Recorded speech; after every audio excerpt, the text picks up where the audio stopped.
Мамандығым ойланушы. Бірде яссауи феномені кітабын студенттерге ресми таныстыруымызды өтініп, бізді Түркістан облысының орталығындағы университетке шақырды. Бардық. Бірінші күні Түркістандағы құдамның үйіне қондым. Қасымда 2 серігім бар. Ертесіне көне шаһардың шетінен орталыққа қарай такси ұстадық. Далада жұқа қар жатыр. Жол шетіне бірнеше қорап кітапты үйіп қойғанбыз. Сәлден соң алдымызға шиқ етіп ескі Opel Vectra тоқтады. «Қайда?» деді таксист. «Университетке», дедік жамырап. 400 теңгеге апарамын. Келістік. «Багажды аш, заттарды салайық», дедік. «Қазір», деді ол багажын ашып. «Біз кітаптарды кезегімен тиеп жатырмыз». «Бұл не, аға?» деді таксист қызығып. «Кітап қой». «Кітап дейді? Мына заманда кітап оқитын адам қалды ма өзі?» деді. Түрінен кәдімгідей таңданыс байқалады. «Керек қылған адам оқиды ғой», дедім.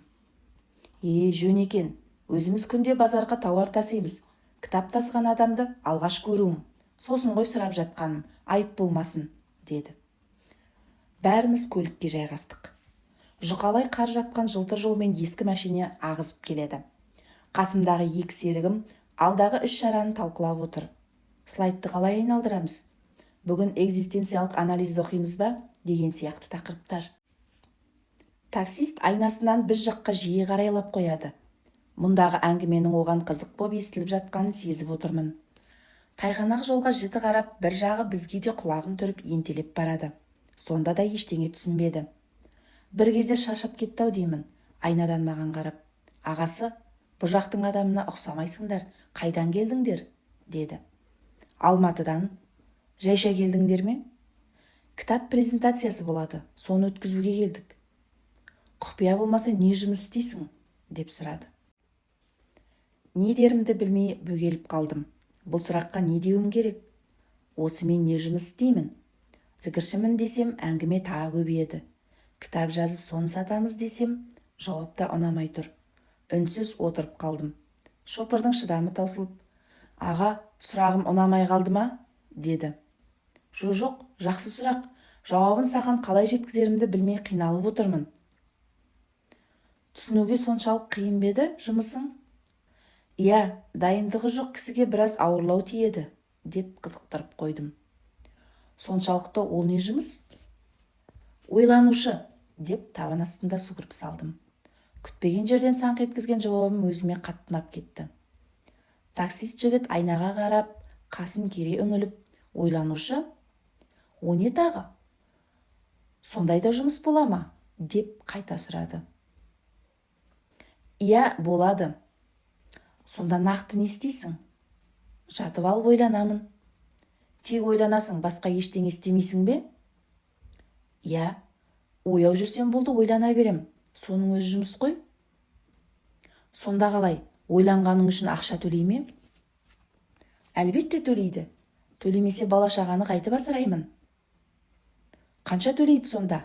деп сұрады.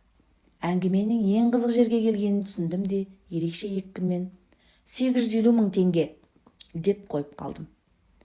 Айтқаным сол-ақ екен, ол торымызды басып қалды. Жеңіл көлік жып-жылтыр жол үстінде ысқырып, ысылдаған күйі сырғанап кете барды. Жай ғана сырғанаған жоқ, жол үстінде шыр көбелек айналды. Абырой болғанда, асфальт үстінде бізден басқа ешкім жоқ еді. Машинесі мұз бетінде айналып барып, жол шетіне ырс етіп тұра қалды. Оқыс оқиғадан бәріміз шошып кеттік. Көлік аударылмай аман тұр. Қорыққаннан жанымдағы 2 серігім тілдерін жұтып қойған сияқты. Үн жоқ. Ал тайғанымызға мән беріп жатқан таксист жоқ. «Қайталап айтшы, қанша?» деді даусын нығыздап. 850 мың теңге, дедім байсалды қалыпта. Бір айға ма? «Иә». «Ағасы миллионға жуық жалақы төлейтін болса, сен труба ойланып қоятын шығарсың», деді шәпкісін бір киіп, бір шешіп. «Енді шамамызға қарай ойланамыз ғой». «Сонда не жайында ойланасың? Айтсай, бізде үйімізде ойланып жатып миллион табайық». «Ойланғанда былай, адамда еркіндік бар ма? Тағдырым кімнің қолында? Еріксіз туу мен еріксіз өлудің арасында не айырмашылық бар? Бұл ғалам жаралмастан бұрын қайда бар болып тұрды? Махаббаттың мәні не? Жүректің көзі деген не? Адамның бар болып көрінуі қай қасиетіне тәуелді? Өлместен бұрын қалай өлуге болады? Ақ өлім деп нені айтады? Деп шұбырта жөнелдім. Айнадан таксистің эмоциясын мұқият бағып тұрмын. Аузы ашылып мәңгіріп отыр. Қос жанарының қарашығы орбитасында айналып жүргендей. Ол сәлден соң есін жиып: «Мә, ағасы, сен адамды жындығып қойдың ғой. Бұл сұрақтарды қайдан тауып алдың? Неге мұндай қиын сұрақтарды жинап алғансың? Не керегі бар бұларға ойланып? Осыған бола саған ақша төлеп жүрген қай жынды екен?» деді ентігіп. «Інім, саған бір сұрақ қойсам бола ма?» дедім. «Болады, сұрай бер», деді ол аздап үрейленіп. «Осы сен әйтеуір бір күні өлесің ғой, солай ма?» «Енді шайтан емеспіз ғой. Ажал жетсе кез келген адам өледі. Бірақ өледі екенбіз деп жата бермейсің ғой, дұрыс па? Тірі адам тіршілігін істейді деген сияқты», деп келді де сөз аяғын жұтып қойды. «Сен нақты сұраққа жауап берші, өлетініңді анық білесің ғой». «Енді адам болғасын қашан өлетінімді білмесем де, әйтеуір бір күні өлетінімді сеземін ғой», деді. Жүні жығылғаны байқалып отыр. «Сұрақ мынау: адам не үшін өлетінін алдын ала біледі? Жан-жануар неліктен өлімнен бейхабар? Адам ұрпағы неліктен ажалды тіршілік иесі екенін әуелден біліп жүреді? Неліктен ондай қасиетке ие болды? Мұның хикметі не? Не болмаса өлетініңді алдын ала білдіріп қоюмен Құдай сенен не сұрап тұр қазір?» дедім. Осы сұрақ қойылғанда шопырым басынан балғамен ұрғандай есеңгіреп отырып қалды. Сәл үнсіздіктен соң: «Ағасы, шынымды айтсам ойланбаппын. Ойыма түк келер емес. Бірақ расымен де солай, а? Адам ғана біледі ғой өлетінін. Малға бәрібір жайылып жүре береді. Семірсе сойып аламыз», деді дәмді соғым жеп отырғандай рахаттана бір жұтынып қойып. «Енді ойланып осының жауабын таппайсың ба? Жауабын неғұрлым тез тапсаң, ит тіршілігіңнен тамаша тағдыр сомдап шығасың. Отбасың да құтты мекенге айналып сала береді». «Солай ма, аға? Мә, мен қанша ойлансам да мына сұрақтың жауабын таба алмайтын сияқтымын. Ағасы, өзің айтып жіберсей, біз өлетінімізді неліктен біле жүріп өмір сүреміз? Оның не керегі бар?» деді шарасыз. «Ақшасын төлесең айтамын», дедім. Ол әзіл екенін бірден түсінді де: «Ағасы, қатырдың. Шынымен ойланып қояды екенсің. Миллион төлейтіндей жөні бар екен. Мұндай сұрақ қоятын адамды өмірімде бірінші рет кездестіріп тұрмын. Қазір ондай сұраққа ешкім басын қатырмайды. Біздің ең көп сұрайтынымыз қаншадан болып жатыр деген сұрақ қой», деп ағынан жарылып бір күліп алды. «Онда айда көлікті.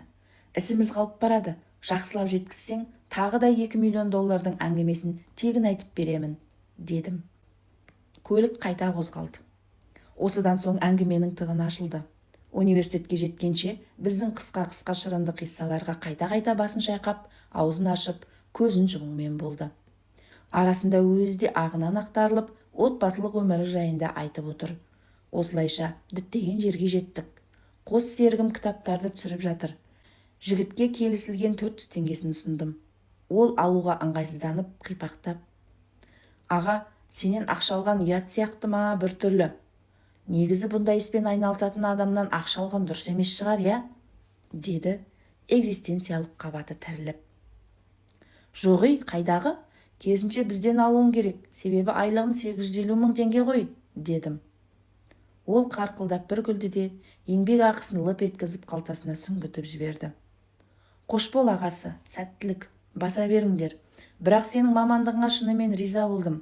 Біз таңнан кешке дейін тынбай жұмыс істегенде айына 150 мың теңгені зорға табамыз. Сен сияқты жатып алып ойлансақ, өліп қалатын шығармыз. Біздің де орнымызға жақсылап ойлана бересің ғой. Маған жасыл тұлпарым аман болса, сол да жетеді», деді де ескі мәшинесін сипалап сүртіп қойды. Сосын қоштасып, базар жаққа қарай заулай жөнелді. 2018 жыл. Санжар Керімбай. Ойланушы кітабынан.